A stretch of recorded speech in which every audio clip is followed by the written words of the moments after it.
ছিল আমার বাবার, আমি সভানেত্রী। সেই যোগ্যতায় হয়েছিলাম দেশের প্রধানমন্ত্রী। ভোটবিহীন ক্ষমতায় ছিলাম জোর জুলুম করে, প্রতিবাদী কণ্ঠ শুনলে জেলে দিতাম ভরে। তোমরা আমার চোর বলো, দুঃখ নেই তাতে, বাকি জীবনটা কাটবে সুখে চুরি টাকা দিয়ে। আমি এখন পুরো মানুষ, বয়স হলো ৮০। জানি তোমরা দেশে গেলে দিয়ে দিয়ে দিবে ফাঁসি।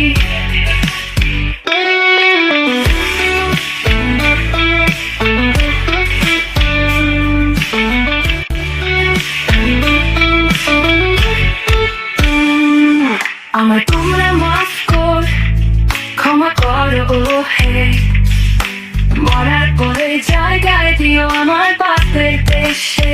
তোমরা আমার চোর বলো, দুঃখ নেই তাতে, বাকি জীবনটা কাটবে সুখে চুরি টাকা দিয়ে।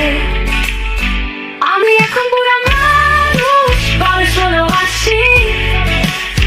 জানি তোমরা দেশে গেলে দিয়ে দিয়ে দিবে ফাঁসি।